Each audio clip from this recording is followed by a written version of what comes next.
Baik, Assalamualaikum warahmatullahi wabarakatuh. Perkenalkan nama saya Regita Rami Ramadhani dengan NIM C1C024133. Yang saya hormati dosen pengampu Bapak Dr. Wirmi Eka Putra SEMSI serta Ibu Restuhanin Anissa SEMAK. Baik, di sini saya akan mempresentasikan materi yang berjudul Perhitungan PPNBM. Langsung saja yaitu pengertian.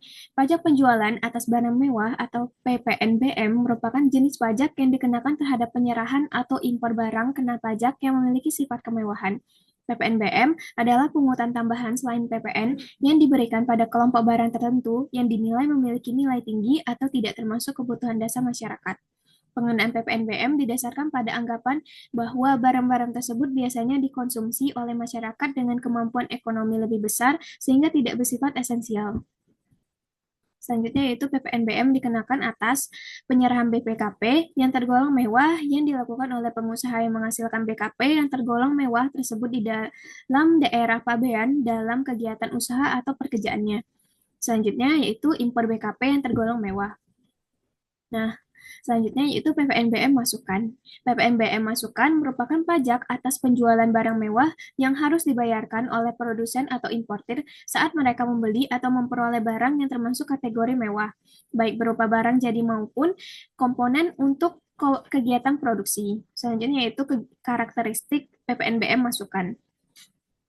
Yang pertama yaitu dibayar pada tahap perolehan barang, baik pembelian dalam negeri maupun impor. Yang kedua, hanya dikenakan pada barang yang tergolong mewah sesuai daftar pada peraturan pemerintah. Yang ketiga, tidak memiliki mekanisme pengkreditan sehingga tidak mengurangi nilai PPNBM keluaran. Yang keempat, tidak diakui sebagai beban biaya produksi dan mempengaruhi harga pokok penjualan atau HPP. Selanjutnya yaitu contoh dan fungsi PPNBM masukan. Contohnya yaitu produsen mobil mewah membeli mesin atau komponen interior yang termasuk kategori barang mewah. PPNBM yang dipungut pada pembelian tersebut menjadi PPNBM masukan. Nah, fungsi PPNBM masukan dalam perusahaan yaitu menjadi dasar perhitungan biaya produksi karena pajak ini meningkatkan total biaya perolehan komponen barang. Selanjutnya yaitu memperoleh harga jual karena PPNBM masukan biasanya diperhitungkan dalam struktur biaya sehingga mendorong harga barang mewah menjadi lebih tinggi. Yang selanjutnya, membantu pemerintah dalam mengendalikan konsumsi barang mewah dengan memberikan beban tambahan pada barang-barang berharga tinggi. Selanjutnya yaitu PPNBM keluaran. PPNBM keluaran merupakan pajak yang harus dipungut oleh produsen maupun importir ketika mereka melakukan penyerahan atau penjualan barang kena pajak yang termasuk kategori mewah kepada pihak lain, seperti distributor, pengecer, ataupun konsumen akhir. Pajak ini dicantumkan pada faktur pajak saat transaksi berlangsung dan dipungut bersamaan dengan pajak pertambahan nilai atau PPN, kemudian seluruh jumlahnya wajib disetorkan kepada negara. Nah, selanjutnya, karakteristik PPNBM keluaran. Yang pertama, dipungut pada saat penyerahan barang oleh produsen atau importir. Yang kedua, dikenakan pada barang kena pajak yang tergolong mewah sesuai ketentuan peraturan perpajakan. Yang ketiga, dicantumkan dalam faktur pajak saat transaksi berlangsung. Yang keempat, seluruhnya harus disetorkan ke negara tanpa adanya mekanisme pengkreditan atau kompensasi. Yang kelima, menjadi instrumen fiskal untuk mengendalikan konsumsi barang mewah dan meningkatkan penerimaan negara. Selanjutnya yaitu contoh dan tujuan PPNBM keluaran. Contohnya yaitu importir jam tangan premium yang menyalurkan barangnya ke toko retail, pajak yang dikenakan pada penyerahan barang tersebut juga merupakan PPNBM keluaran.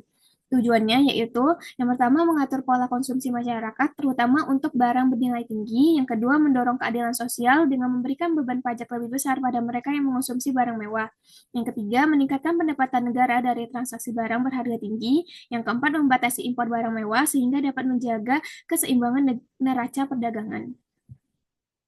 Nah, selanjutnya yaitu pengkreditan PPNBM. Dalam ketentuan perpajakan, PPNBM tidak menerapkan sistem pengkreditan seperti pada PPN.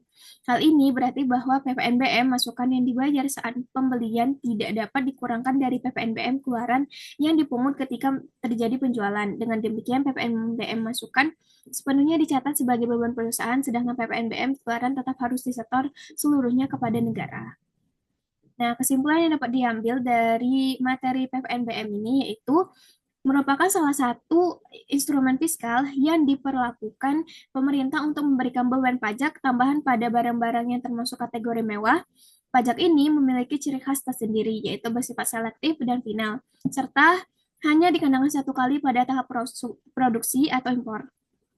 Penerapan PPNBM bertujuan untuk mengatur tingkat konsumsi barang mewah, mendukung pemerataan sosial, dan menambah pemasukan negara melalui pungutan atas barang berharga tinggi. Dalam pelaksanaannya, PPNBM terdiri dari PPNBM masukan, yakni pajak yang timbul ketika perusahaan memperoleh barang mewah atau komponen produksi, dan PPNBM keluaran, yaitu pajak yang dipungut pada saat barang mewah dijual atau diserahkan kepada pihak lain. Sekian presentasi saya kali ini. Mohon maaf apabila ada salah kata ataupun pengucapan. Saya akhiri. Wassalamualaikum warahmatullahi wabarakatuh. Terima kasih.